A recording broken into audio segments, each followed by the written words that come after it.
try that again. All right. Good evening, everyone. This Pastor Anthony here with your Daily Excellence. Thank you guys so much for being on the channel tonight. It is Tuesday, January 6th, 2026. Welcome to the new year. And man, we're off and running in this new year with already big things taking place as the year got going. And so tonight, in just a few moments, we're going to have Greg from the NyPrepper Channel coming on. And we're going to talk about the world comes unhinged. And that's what's happening. Excuse me. The world is coming unhinged with all the changes that are taking place. And we're going to get into some pretty crazy stuff tonight. I'm going to talk about, the Monroe Doctrine. I've heard that name or that term being tossed around quite a bit from the president himself.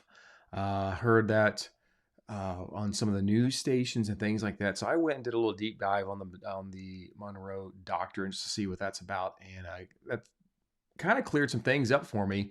And I'm going to share that with you guys tonight and get Greg's opinion on what's going on. Of course, going to reiterate some of the things that you guys probably already know, and then take it a little step further and try to figure out where we go from here with what's going on with Venezuela.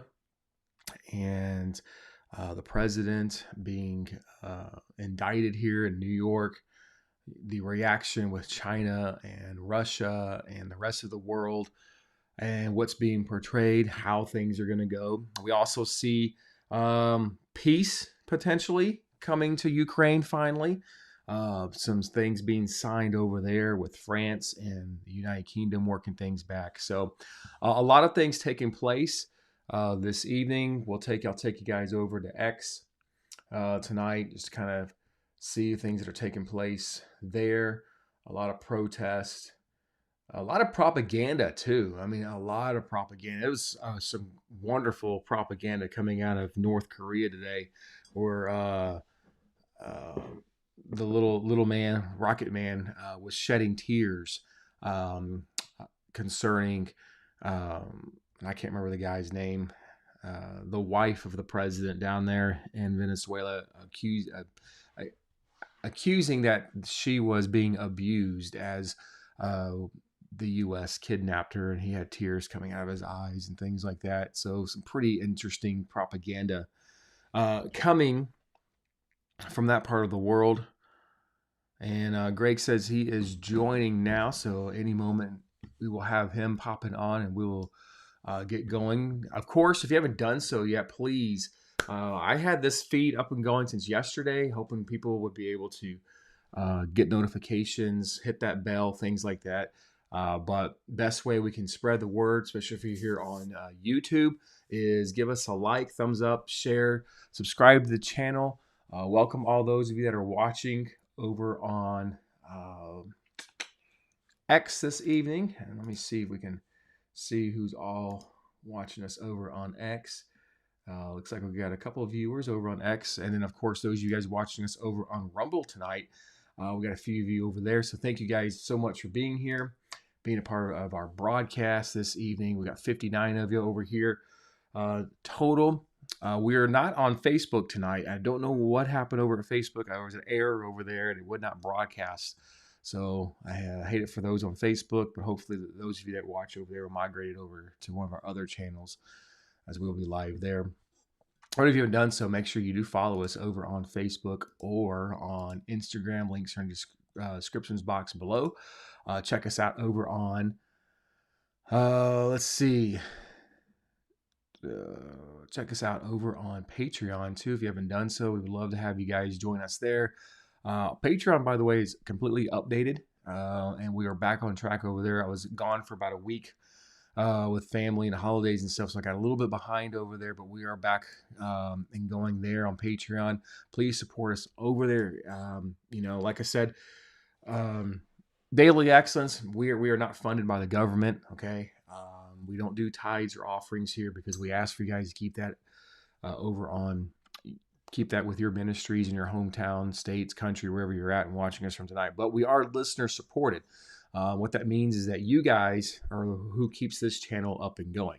Everything that you guys donate over to our channel goes for our website fees, goes for our streaming services, goes to keep the lights on, internet service, all those things. Keeps our equipment up to date, all those things. And so, of course, as every year that passes by, those prices do increase, which everybody knows that, because I know you guys are facing the same thing we are. And so, even though Patreon is free, we don't charge for our content over on Patreon. I did ask at the beginning of the year on January 1st, for those of you that are over there, if you would consider donating at the minimum at least $1, just to help us, as we have seen some pretty high rate increases. Like I said, we're never going to charge for anything over there, but we will voluntarily ask if you could do that. If you're not able to, don't worry about it. Have fun over on Patreon, and we definitely don't want you to miss out on anything. So that's all I got there. And appreciate everybody that's coming over. We got a lot of COT family on here tonight. I got Lori Lee joining us. We got our moderators, BJ Bumblebee, John Van Bell. We got Denny Salino checking us out. Appreciate you sharing our stuff over on X. We got Paige, one of our good friends over there, moderators from COT on tonight. We got Eve Survived with us tonight. Clary, passing out those nanners tonight. We got Venus Sage, Rattling Bones, Jason M. Let's see who else. We the People 2026. Already got a 2026 caption there. Good to have you. We got Kevin joining us. We got Cassie. And let's see. Javia, I believe, with us. So Stacy, and I apologize if I butcher anybody's name. It's definitely not my intention. So the real McCoy, some friends coming over from NyPrepper's channel, and that is Prepper joining us right now. So let me get him in. Oh, he's in the green room. Let's see. Give me just a second, guys.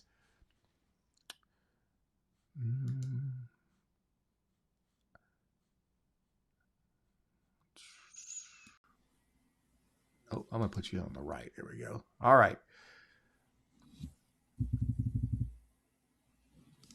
All right, Greg, can you hear me? Yes, I can hear you. Can you hear me? You're coming in loud and clear on my end. I just have to, mute myself whenever you speak, but I think I'm becoming an expert on that. Okay, no worries. So, yeah, I was just kind of giving everybody the rundown of things that are taking place, and then going to ask for your opinion on, what you think is going to take place, and just that. Really, it's sky's the limit tonight because there's so much going on around the world right now, and so I guess I'll just start wherever I can. First of all, one, thank you for being here on the channel. We appreciate you being here and supporting us and being a good friend to us here on DailyExcellence, and we appreciate everything that you do. And so it's always an honor and a privilege to have you join us here. Thanks for having me. I appreciate it. Likewise, thanks for being a friend of my channel. Absolutely, no problem. All right. So looks like we got a lot of COT people coming over tonight too, so that's gonna be good. Let's just start here. Big news. We knew things eventually would kind of spill over, and Venezuela, of course, I personally didn't see us trying to do a regime change, or even going in the middle of the night and snatching this guy up and bringing him over.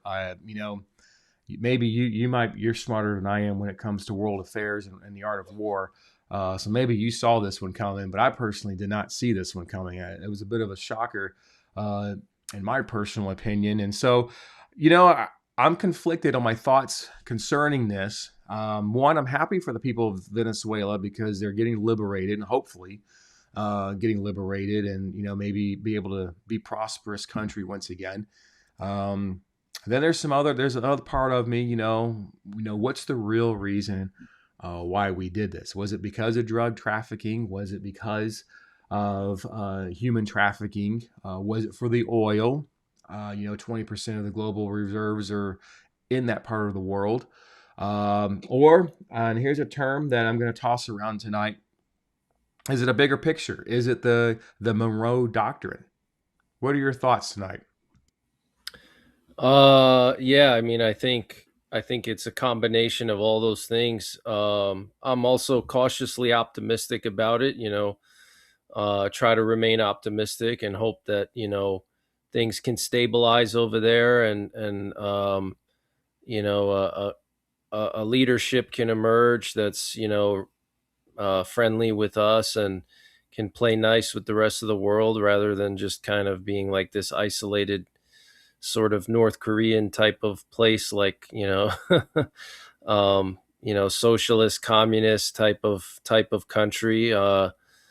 So yeah, try to remain optimistic, but then, you have reality as well. I mean, we tried this in Iraq. There's no difference between what we did in Venezuela than what happened in Iraq. I mean, pretty much the same thing. The only difference is that in Iraq, you had the Islamic element, that the power vacuum situation over there was filled by, or the threat was that it was going to be refilled by some Islamic extremists or something like that. Venezuela is no different than Iraq. It's just, instead of Islamists, you have uh, the cartels, and they're heavily entrenched in all these different countries and their governments. The drug trade is a huge thing in Latin America. It pretty much dominates Latin American politics and governments there. So on one hand, I'm optimistic, but then on the other hand, you have so many cartels, and these cartels have a lot of resources. They have a lot of money. They have a lot of power. They have a lot of weaponry. In many cases, their weaponry is military grade. I mean, I don't know if you remember. I want to say it was a couple of years ago when they shot down that plane over. I think it was over Mexico.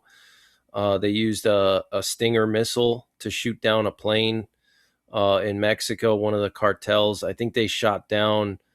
It was like a Mexican army plane or something like that, because they were doing a crackdown. I think that was the Sinaloa cartel, when there was the big war with the Sinaloa cartel, and the Mexican military was trying to, quell the situation, and they literally shot down Mexican military planes. They have military grade weaponry, they have money, they have a lot of pull. So, who's going to fill that power vacuum now? How do we know that the country can be stabilized long term? I mean, the next couple months, the next couple years could be pretty shaky over there, because even if you have, let's say, like the Maria Machado, the Nobel Prize winner, she's obviously pro West. She's in Europe right now, so that would be like the ideal, European and Western candidate, because she loves the EU, she loves America, and she's conservative too. She's, I think she's Christian, but how do we know? Even if she's in power, she could get assassinated. They could try to overthrow her. And what are we going to do? Are we going to be permanently policing Venezuela to make sure that that doesn't happen? That this is something that could be like an ongoing thing. These cartels, they're not going to allow America to take over their territory. That's like the same thing as if we were to do a regime change in Iran and try to get, a Western friendly Iranian leader. It's ideal, it would be great, but in reality, how are you going to make that happen to where we're not going to have to be patrolling the country forever like we did in Afghanistan? So there is some risk involved. It's probably not going to be as bad as Afghanistan. Afghanistan is like an extreme situation, because you had the Taliban and really fundamental Islamists, but it could be close to that, because these cartels, they're not going to allow America to take over that country. But if Trump is really determined, he's shown that he knows how to use the military. If he's really determined, if that's something he decides he wants to pursue, I have no doubt that our military can provide security and try to stabilize the country. But to what extent? What's the cost benefit analysis of doing that? Is it just like a endless black hole, where we're just going to continue to send troops and they're going to be on permanent rotations? Because you're going to have permanent troop presence, essentially, is what it is. How much is that going to cost, not just in terms of money, but also human lives? Soldiers getting killed by cartel members, they're going to come under attack. So it's kind of a messy situation when you think about it. It could be a messy situation. There's a lot of gray area there. It's not so black and white, like the administration is making it seem like it's going to be a quick in and out kind of thing. That's what I hope for. I hope that everything stabilizes, but we'll have to wait and see how it pans out. Yeah, I hope for the best, like you said, and kind of wait. I'm being cautiously optimistic as well, like you said, but at the same time, I don't know. It's like, for example, earlier today, Russia came out and they said that we're going to support Venezuela. But they never said how they were going to support Venezuela. They never said Right. by financial, if it was going to be militarily. We've seen China come out and say, okay, well, we condemn what's happened, but they also didn't say how they condemn it. They didn't say what they were going to do or anything like to that nature or anything like that. Right. Also, within the last 4 hours, we're getting news that oil companies are now preparing to surge into Venezuela, which has 303 billion barrels of oil and reserves. And looks like that they've struck a deal already. If I could find, oh yeah, this just coming out an hour ago. I don't know if you have your computer up or not, but I'm gonna put it up real quick so you can see Mm-hmm. it. On X, this is from JD Vance being tweeted an hour ago. It says, "I am pleased to announce that the interim authorities in Venezuela will be overturning or will be turning over between 30 and 40 million barrels of high quality sanctioned oil to the United States of America. This oil will be sold at its market price, and that money will be controlled by me as President of the United States of America to ensure that it is used to benefit the people of Venezuela and the United States. I have asked Energy Secretary Chris Wright to execute this plan immediately. It will be taken by storage ships and brought directly to unloading docks in the United States. Thank you for this attention to this matter." So, they're already moving in on the oil pretty quickly, and Yep. there was even American companies that are going to come in, rebuild the infrastructure over there with federal funding, with federal backing. So to me, in my personal opinion, it sounds like to me that we're not going anywhere. I think the United States is moving in and going to take over.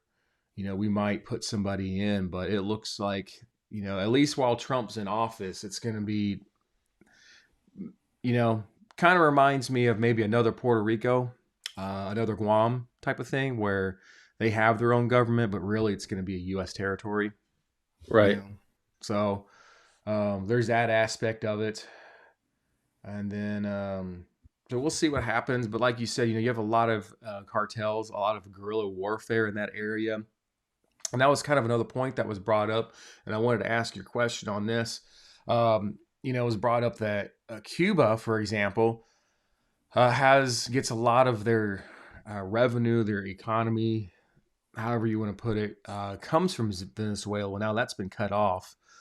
And it looks like now that we have a blockade keeping oil tankers from going over to deliver to Cuba.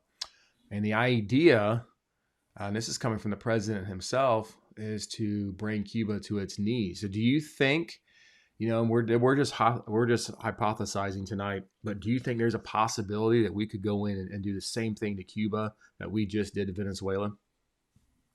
Oh, yeah, easily. I mean, for sure, because Cuba doesn't even have nearly the military equipment that Venezuela had when we went into Venezuela, So, yeah, I mean, we could easily do that to Cuba if we want to. I have no doubt about it. But I think you're right about the permanent presence, at least while Trump is in power, is, basically making Venezuela like a oil colony of the U.S., strictly for the purposes of as an oil supply.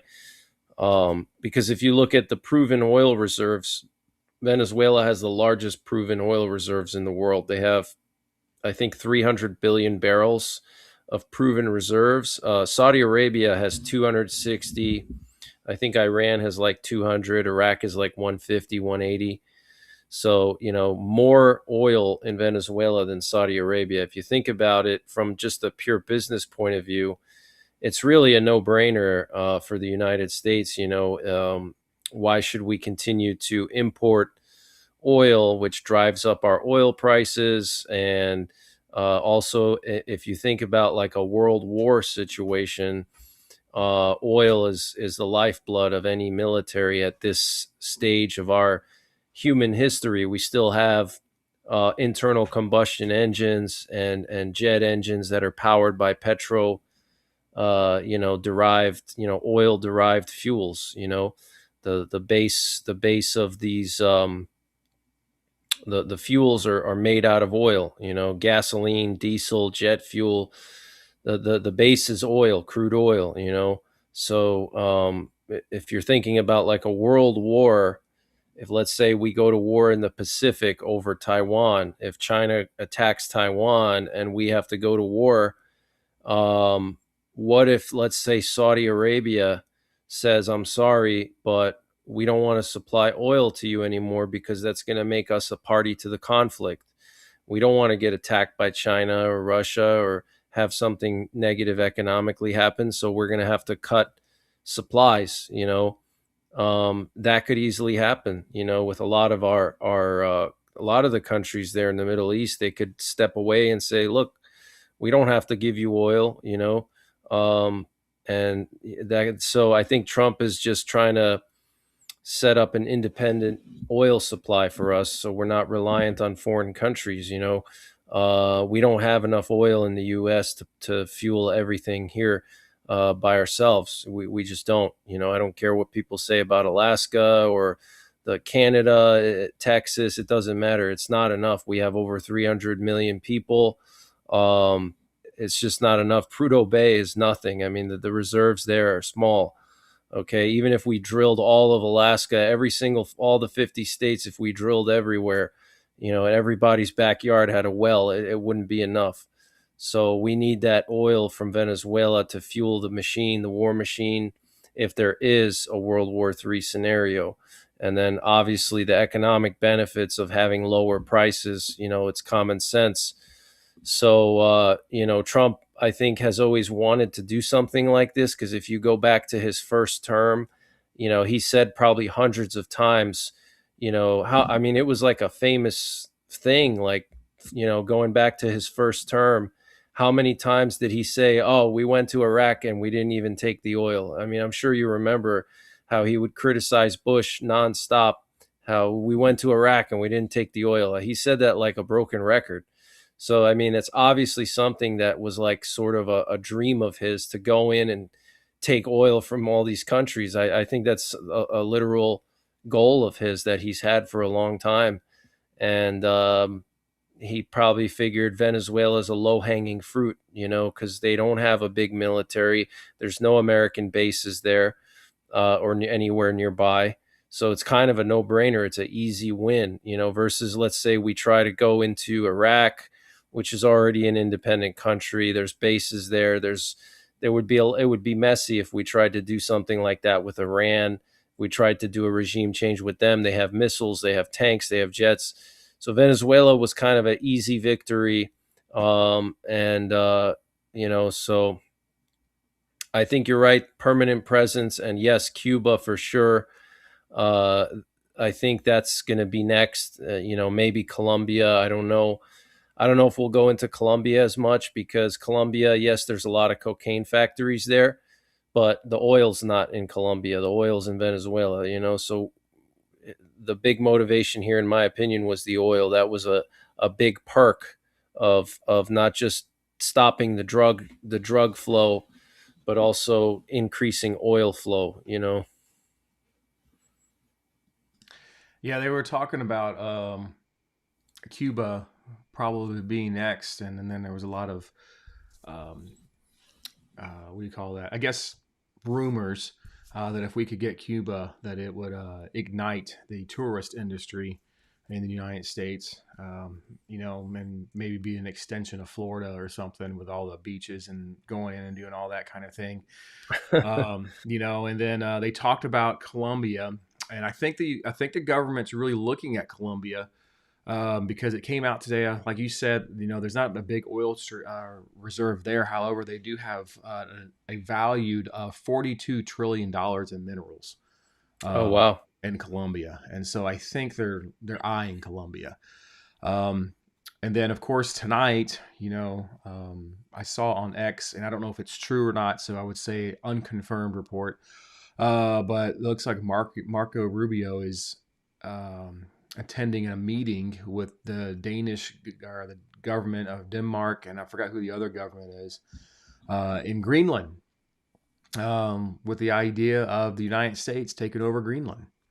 Yeah, yeah. And so that's actually happening right now Yep. as we're talking. And so, I don't know, we might get a 51st state before we get off of here tonight. I don't know. Yeah. It's really weird to see this. And then, like I said earlier, I'm kind of working you to something. And don't let me forget about Iran, because there's a lot of activity going on in Iran right now. Even in the last 36 minutes, the air surveillance radar systems have been activated. Looks like we're getting ready for an attack over there. So we'll get into that in a minute. Um, Somebody's excited about the cigars from Havana. Okay. Uh, so, but I'm building you to something because, like I said at the beginning of this, there's this doctrine, Monroe Doctrine, and I looked it up, and it comes from James Monroe, and it was the idea of kind of having control over the Western Hemisphere, our part of the world, and not allowing. At that time, they didn't even want Europe involved. They didn't want us having any dealings with Europe, or even I guess Russia would have been considered part of Europe at that time, or anybody else. But they wanted full control of this, and so this was like having Canada and Mexico and all these places. And so I think Trump is adopting the Monroe Doctrine, and because I've been hearing it popped up, and so I found a map. I'm gonna see if I can find it. I don't know if I put it on here or not. It was here a second ago. Give me just a second here if I can know where it went. Anyway, it was showing a map of all the countries that would be under our map. Oh, there it is. Get this off of here. I'm going to put it up so everybody can see. So give me just a second here. I'm going somewhere with this because it does fit the World War III narrative. So here's the map. Put it right there between us. And so you see under the Monroe Doctrine, if you were to translate what James Monroe put out back in the early 1900s to what we got going on today, and you kind of look at what we would need to control to make that doctrine come to pass, you see all of Canada, you see Greenland, you see Venezuela, you see Colombia, and you see Cuba. Well, what do we got now? We got Venezuela pretty much. We're blockading Cuba tonight. We've got Marco Rubio potentially in Greenland right now. Yeah. And we've talked about in the rumors at the beginning when Trump was in January, we talked about this. They were trying to get Canada too. So to me, when you look at that map, that's the Monroe Doctrine. So why would we do that? Well, it shores up all of our borders from anyone coming into basically the lower 48. And in a World War III scenario, this would make it very hard for Russia or for Asia or anyone else to come in. Now, what if, and we're going to play a little game of what if tonight. Let's just say that maybe America and Russia and Asia have the same mindset together, their own doctrine. What would it look like? Well, somebody drew this up earlier today. I thought I'd show you. This is what it would look like. The United States owns the Americas. Putin gets all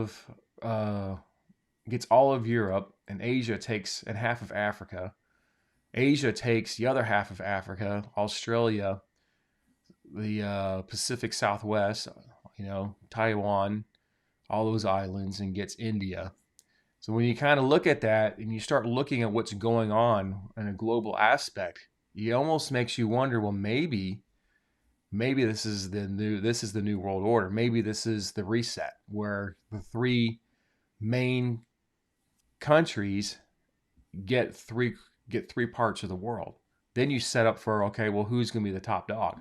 Everybody's got to go after each other. Just a thought. I saw it earlier today, and I was like, you know what? When you start looking at what's going on politically, it kind of makes a little sense. So, like I said, I'm just spitballing here. This is all hypothetical, but it makes a little sense when you think about it. So, what your thought is on that? Yeah, definitely. I mean, the great powers, the great military powers, are definitely fighting for control. And this was clearly a big chess move by the U.S. taking over the oil supply of Venezuela is a huge chess move. Um, and now I think China's not happy about that because they used to get a lot of oil from Venezuela that they're not going to get anymore. So and I'm sure other countries in BRICS used Venezuela as an oil supply that basically Trump has cut out the oil supply for BRICS. That's basically what he's done. So that's a huge deal. This is like, to put it into perspective, imagine if Russia or China took over Saudi Arabia or took over Iraq, or took over Kuwait, and made it a colony. That's the same impact that it's going to have on them as it would on us. So the Russians and the Chinese are definitely on very high alert. And I don't think we're going to see any peace deal now in Ukraine because of this. I think that Russia is basically going to withdraw from peace talks because they're going to say that the U.S. can no longer be considered a credible mediator because the U.S. is taking over countries, taking their oil, so on and so forth. Not saying I agree with that, but that's their perspective, right? So they're going to withdraw. They're going to say, well, the negotiations were great, but you're going to have to return Maduro first. You have to release him or we're not going to talk with you anymore. They could do something like that. Putin could say, look, yeah, we want peace, but, we're not going to let you go in and arrest random leaders and take oil from them.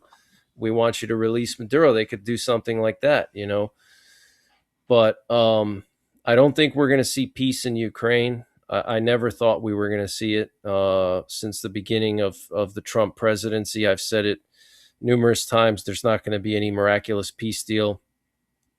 I think it's just a big stalling tactic, especially for Russia. Russia needs to recuperate more so than Europe and the U.S. have to recuperate. I mean, we're not directly involved in the conflict like Russia is. We're just supporting Ukraine. So Russia's been pretty heavily beaten up. I mean, they still have a lot of equipment, but they have been heavily depleted. That's why you're not seeing massive missile attacks every day like they did 2-3 years ago. It would be a nightly occurrence, and so Russia needs a little bit of time to recuperate, and they've been successfully stalling out. So they've been recuperating and reconstituting for the last year that these talks have been going on. But ultimately, when Russia feels like they've reconstituted enough, then they're going to say, well, I'm sorry, we're not negotiating anymore because, whatever, you kidnapped Maduro and you got to release him or we're not talking. and that's going to be it. And I think Trump is, I think Trump also feels kind of puffed up after this Venezuela situation. He has a win here. So look for him to make more ambitious moves, because the first thing was Iran. We bombed Iran, and that was clearly a statement to Russia. And I think Trump was hoping that that would intimidate Putin, because if you remember when Putin went to Alaska, what did Trump do? He had stealth bombers fly over while Putin was there. I mean, he was clearly trying to intimidate Putin. He was clearly trying to show Putin, look at our power, look what we can do. Putin shrugged it off. He wasn't, it didn't affect the negotiations like Trump thought. Trump thought that, okay, I'm going to bomb Iran. We're going to use our stealth bombers. We're going to let the world see. And then, Russia's going to bend over and cave in. And that didn't happen. So what did Trump do now? He stepped it up a little further. He went into Venezuela, kidnapped the leader. What does that do? That sends a message to all these world leaders that, hey, you could be kidnapped in the middle of the night. It doesn't matter if you're Maduro, if you're the Ayatollah Khomeini, if you're Kim Jong-un, if you're Putin yourself. We can come in, we'll send our Delta Force, and we're going to take you. And that was clearly a message, because if you notice, when the initial news conference occurred the day after, one of the main things that Putin said, not Putin, Trump said, was, he made a message. He said it very clear, that I'm not thrilled with Putin. And then, several of his advisors, like Rubio and some of those other guys, clearly said this should be a message to Putin and China. So they were clearly trying to make a statement by doing this, but I think Trump feels, puffed up a little bit.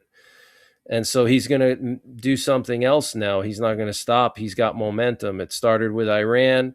Now he got another win with Venezuela, arguably much better than Iran. I would say Iran didn't really go so well, in my opinion. It was more of a demonstration strike just to show that we can penetrate airspace. We can deliver ordnance whenever we want, wherever we want. But actually, the damage done to the Iranian nuclear program, it was not that substantial or catastrophic to where, they can't restart it. But this is the biggest thing that Trump has done as far as any kind of military moves. Seizing this oil supply, I cannot underscore how important this is. This would be like Russia or China taking over Saudi Arabia. This is huge. Basically cutting the oil supply to the BRICS countries off.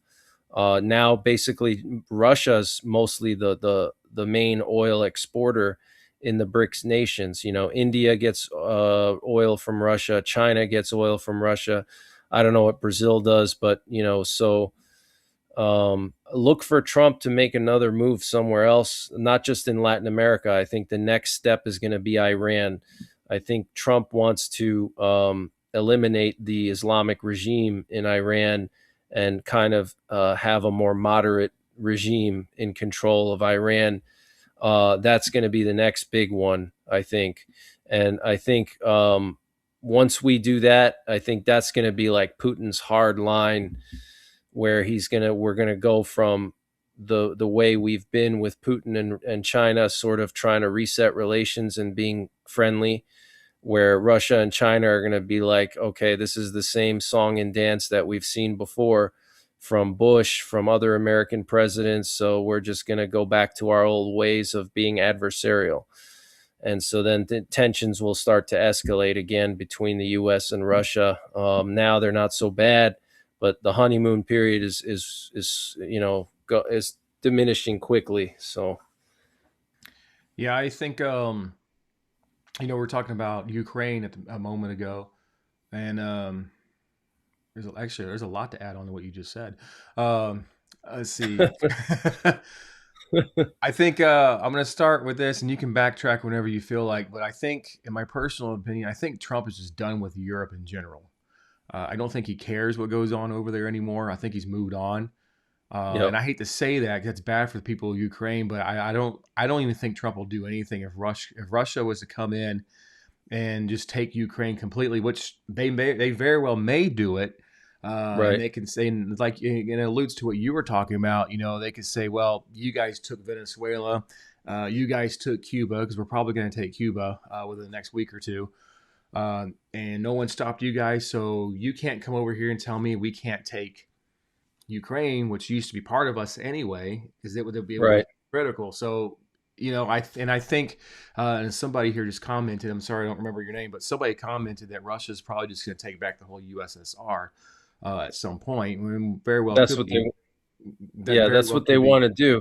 And Mhm. if you think of who was in the USSR, it was the Baltic countries were part of the USSR. It was the Baltics and Ukraine. So logically, it would, after Ukraine, they're going to go for the Baltics. And we're seeing indications of that because just a couple days ago, there was another cable that was cut between Estonia and Finland.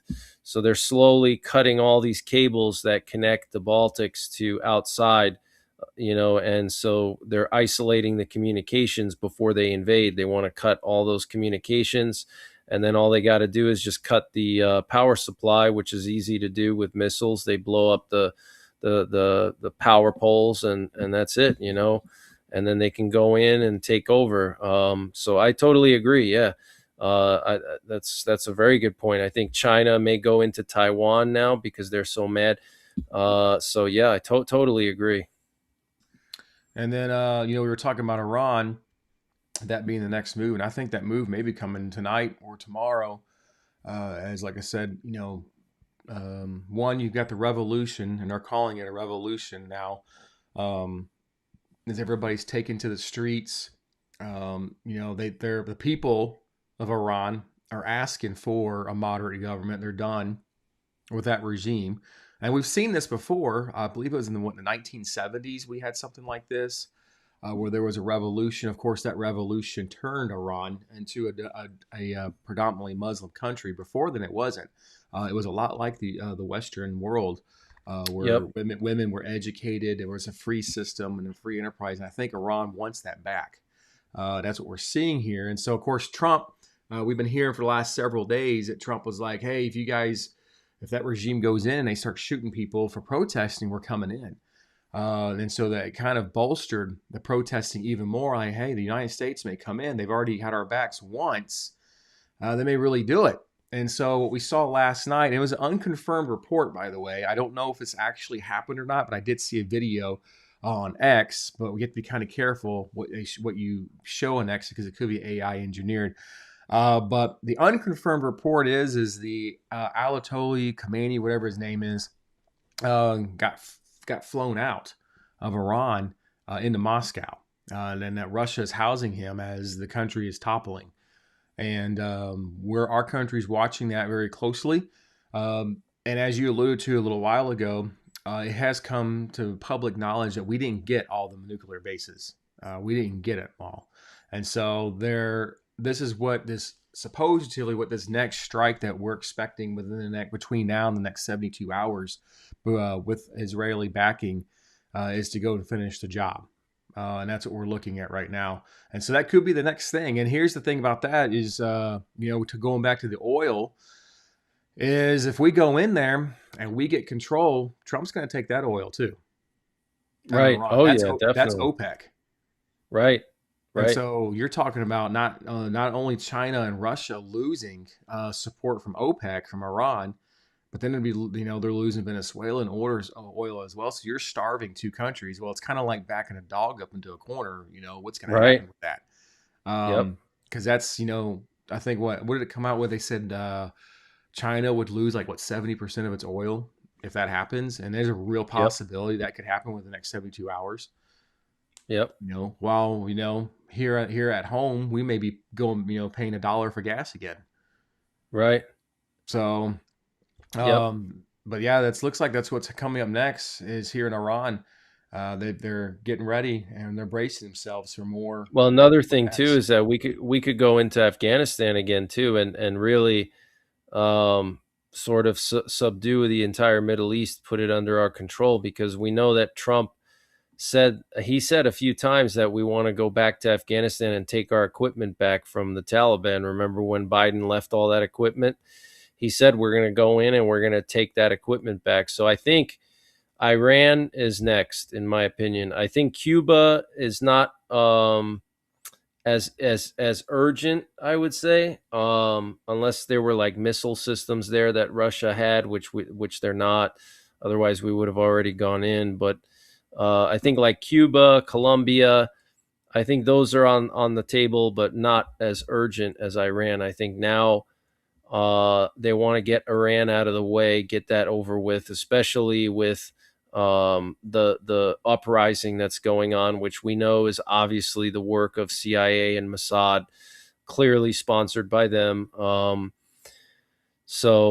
We did see a large number of airplanes fly to Europe and the Middle East the past few days, shortly, actually 24 hours after we captured Maduro. There was a large number, I think like 8 or 10 C-17 Globemasters flew from Fort Campbell, Kentucky to the UK and Germany. And Fort Campbell is a known location for the 160th Special Operations Aviation Regiment, the 160th SOAR, which were involved in the Maduro operation to capture Maduro. They were also involved in the Bin Laden raid. So they specialize in inserting tier 1 units like Delta Force, Navy SEALs, things like that into these direct action missions, raids. Why suddenly would you have a whole bunch of those planes affiliated with that unit that's known for inserting tier 1 units to do raids suddenly go to Europe, and then some of them went down to the Middle East? So we could be trying to capture Khomeini before he flees. Maybe we're going to try to take advantage of the uprisings while, during the chaos, we're going to go in. I mean, that's the perfect time. If you're going to capture a leader, it's best to do it in the middle of an uprising, right? Because the military over there and the security apparatus in Iran is overwhelmed. They're in the middle of trying to deal with the uprisings, which have now spread across the whole country. Perfect time to send Delta Force in or some other tier 1 unit to try to capture Khomeini. That would be insane. And if not capture him, eliminate him. They don't have to capture him. They can kill him too. And they can kill all his top generals. And, that's it. The regime is over. Still you would have the IRGC. You'd have a lot of the fundamentalist, elements in Iran. But for the most part, he's kind of the linchpin. So I think that's going to be the next big thing, is going to be Iran. Like you said, it could be any day now. We know that Netanyahu met with Trump over the holidays, where they reportedly discussed striking Iran's ballistic missiles, that Israel was very concerned about all the missiles that Iran has. Because remember, we didn't touch their missiles. They have thousands of ballistic missiles, and they're actually building new ones that have longer distances that can reach the mainland U.S. So this could be another justification for Trump to attack Iran, is he'll say, well, we had to go in because we had evidence that Iran was building an ICBM that could strike New York, and that's it. That's his justification that he needs. And Israel has basically, or Netanyahu already said a few weeks ago before the holidays that Iran is building ICBMs that can reach the United States mainland. So that's Trump's justification. That's all he needs. This is a threat not to Israel, but to the U.S. So we're going to go in, we're going to take the regime out, we'll neutralize the missiles, or we'll bring them under our control. While we're there, we're going to take the oil and pay for the operation with the oil. And that's it, So yeah, I think you're right. It's going to be the next. I think Iran's going to be next, and we're going to probably get that oil, and then I think after that we'll probably see Cuba go in, which is absolutely insane. It kind of makes you wonder, like, why we didn't do this a long time ago. Like, Right. and Cuba, in my personal opinion, Cuba does make a little bit of sense to go and take because they're 90 miles right off our coast, and we've had Right. Russia dock their warships over there 90 miles off the coast. And I'm sure the Cubans would love to, have a better quality of life themselves. Um, got breaking news here. Greenland Prime Minister says we're open for business with the United States. So we'll see what happens with that. And then we got another article here that says that Europeans are being borderline retarded about Greenland. It says that Trump's not going to invade with military force, but Trump is going directly to the people in Greenland and offer them a better deal, which they will likely vote on. It's going to be a process where the people of Greenland decide that they prefer to be aligned with the U.S. and not Denmark. Trump is not even going to negotiate with Denmark. He's going to negotiate with the population of Greenland. And then coming from Canada, it says once Americans get Greenland, then Canada will be surrounded on all sides. I think the Americans are going to want to plug that gap in their national security next. Yeah. Yeah. Well, the whole thing with Greenland is that, Greenland, it's right next to the North American continent, and the Russians and the Chinese can basically hang out over there with their submarines and launch missiles from there against the US mainland. If there were a war with Russia and China, they could park their subs there, but um there's some benefits to obviously having it under our control, but it's not like we don't have bases already in Greenland. We already have radars there. We have the PAVE pause system, which is a phased array radar. It's a long distance radar for detecting ICBMs. We already have that in Greenland. We've had a base in Greenland since the 1950s. It used to be called Thule Air Force Base. Now it's called Patuxent, but it's in the same area like northern Greenland. It's right on the coast. Greenland is just a giant glacier. It's just, hundreds of feet of ice. There's nothing you can do with it. And the only ice-free areas are along the coastlines. And that happens to be where we have one of our bases, and we have the radar there. But in the Cold War, they actually tried to build a base under the ice. They were trying to tunnel into the ice. And what ended up happening was, they didn't realize that glaciers move. It's not like they're, frozen solid like stone, and they don't shift. So they built this base under the ice. And then, in the summertime, even though the glacier doesn't melt, but the heat of the sun, causes some shifting and softening. And so basically that didn't work out for us. But that's a little bit of interesting history if you want to read about that. It's pretty cool how we were tunneling into the ice. We wanted to build like an underground base under the glacier. So I don't know why Trump is so obsessed with it. I think it's more of like a status symbol. Trump wants to show the rest of the world that he's able to go and take what he wants, and that America is kind of expanding its borders. I think because really strategically, yeah, it is kind of important, but it's really not. We already have a base there. We already have military agreements there. Remember, Greenland is a part of NATO, so it's not like there are some they're not. It's not like Nigeria or some country that we have no alliance with. They're a partner of ours for decades, so it's not like we couldn't work out an agreement with them that would allow us to build more bases or something like that. So I don't know what the fixation is on that. I don't think it's going to work out. I think it's going to fall through. And what's going to end up happening is it's going to make him look worse and Republicans look worse right before the midterms. There's going to be a backlash, unfortunately, against the Republicans, I believe, in the midterms because of some of these decisions that are not so smart. Venezuela, I will say, was a smart move. The first Iran mission, not so smart. Greenland, stupid, childish, not realistic, but that's just my opinion. Yeah, I think they're talking about how the Arctic is melting, and I think what maybe why they're wanting Greenland is to get a hold of some of the shipping routes um, up in that area to maybe try to have control what's going between Russia and China up in the Arctic, and get Right. that. And so there could be a part of that. Um, they do have some oil there, and minerals and things like that, like you've already stated. But other than that, it's pretty well a lot of ice, and it may be just more for posterity and looks. When you pull the map out and you see that the United States, if should we obtain it, and by a lot of accounts from what I'm seeing, it looks like the deals are going good.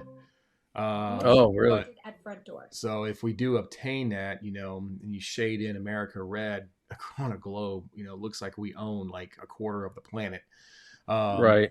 so in that particular area, it may look on a map anyway, but really, if for those of you who believe in global warming, if it melts away, you may have a few islands of mountains with some nice minerals, but you never know with that one. I would like to see, I would like to see Trump, try to do more with ousting some of the stuff we got going on in the United States. Like purge AOC out. Purge Newsom out. Purge that crazy guy out of Minnesota out. Grab some. Let's because those guys are still in play. We got 3 years left. You got midterms coming up, as you alluded to. And all these people that that we had issues with a little over a year ago, they're still around. They haven't gone anywhere. And what are these people going to do? Let's just hypothetically say, okay, Venezuela is ours, Cuba is ours, Greenland is ours. We got all this mineral, we got all this oil. And next presidency, we get a Democrat back in the office again. What are they going to do with it? Give it back to them? You know, you know, let Iran or somebody else have all the stuff, give it away. I mean, and while we go back to $6 a gallon gas again, I mean, it's great and good moves, but a lot of this stuff is temporary, because we shift every 4 to 8 years. Our policies change every 4 to 8 years. The vision changes every 4 to 8 years in our country. It doesn't stay the same. And so, what are you going to do? Yeah. I mean, we've already seen that happen with Afghanistan. I mean, how many years were we in Afghanistan, trying to shore it up, and then suddenly Biden pulls us out and the Taliban regains control, all that sacrifice, all the everything, years and years of work, just gone down the drain in one day, so that, we know that they can already do things like that, Yeah, that's for sure. So, well, so we've talked about Iran and what's going to be happening there. And let's see, as of 2 hours ago, Homeland Security News says that Greenland will become a U.S. territory and nothing can stop this move. So we'll see. It'll be interesting to see what happens. Yeah, but I don't know. I guess they're going to try to buy it essentially, right? Yeah, this is what it says here. And so it says that Greenland and Denmark have requested a meeting with Secretary Rubio. We need Greenland for national security, is basically what Trump is saying. So that's all that's happened. So it does look like that, and this is verifiable, but it does look like that Rubio is in Greenland now, and they are doing negotiations. That's all I got. Okay. I guess we'll see what happens. I mean, Greenland and Denmark don't really, it seems that they don't really want to give, they've made it clear they don't want to give it away. So it would have to be a substantial deal. I don't know what the deal would be, but lots and lots of money, I would imagine, is what it would take, unless we just go in and conquer it, which some MAGA Republicans are in support of us going in and conquering it. I'm not, and I'm a conservative. I don't believe we should be conquering countries. Like Venezuela is a different story because that was a dictatorship. It's not, I mean, I guess it could be considered conquering, but Greenland is an allied nation. It's part of Denmark. That would be kind of crazy to do that. Yeah, and I think let's see. I was going somewhere with this, and I can't remember where I was gonna go with it.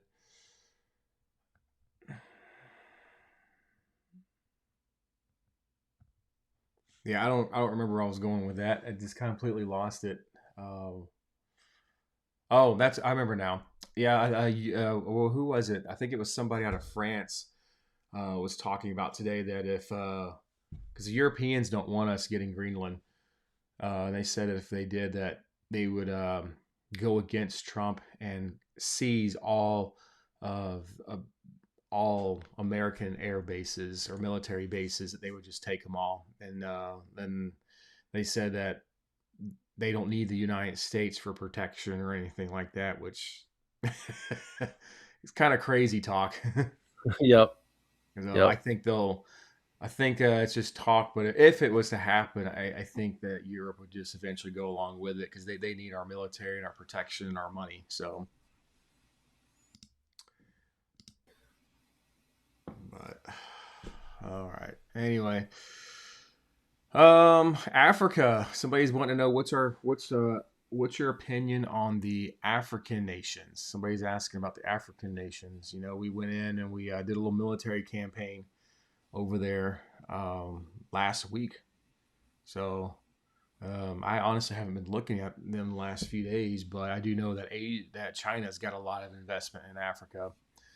Um, Trump went in and did a little military operation to help the genocide against Christians. So what's your thoughts on Africa? Yeah. I mean, yeah, Africa is one country, one continent that, we don't really pay attention to, but it's going to become more and more relevant in the coming years. A lot of the African nations are getting stronger.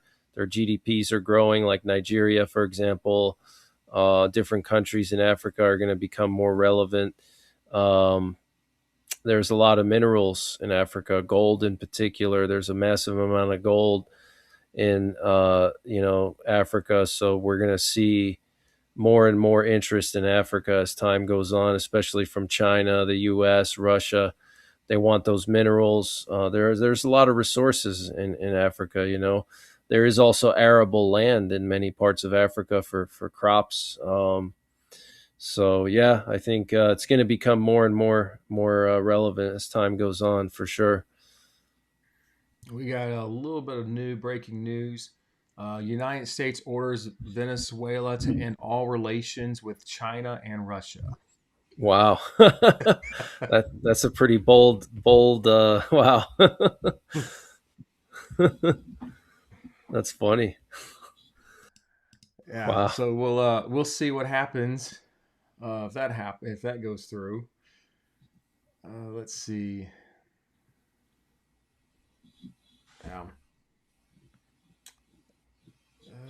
Yeah, President Trump just ordered Venezuela to overturn 50 million barrels of oil to the United States. That's coming from Jesse Waters. Motion detected at So, front door. so 40% of the world's oil production is now in Trump's hands. It's huge. Yeah, Yeah. it's a massive amount. It's people don't realize, how important that is. Wow. So, yeah, yes, Lou Daddy says everything is moving so fast as it is, and you kind of have to wonder, like, what's the end game? Of all this, is does Trump know something that we don't know? Maybe is there a real potential for a massive escalation of war, and that's why we're going in and getting all these things, because we need help with what's coming up next. Maybe Trump is aware of the global reset that's coming, and he's trying to prepare America for the blow for it. Maybe it's more than just posturing or flexing American muscle, but maybe more of preparing us. Like you just talked about oil, but getting the minerals. Becoming America becoming more self-sufficient and not so much involved in the world stage. And making it through this transition that's coming. Yeah, is also is strategically in a critical location.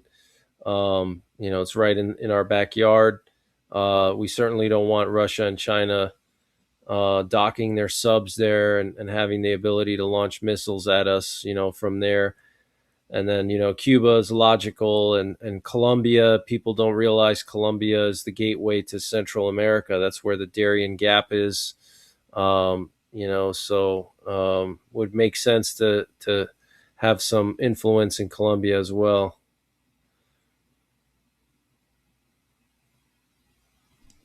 So anyway, yeah, there's a lot to look at too, and I got a feeling.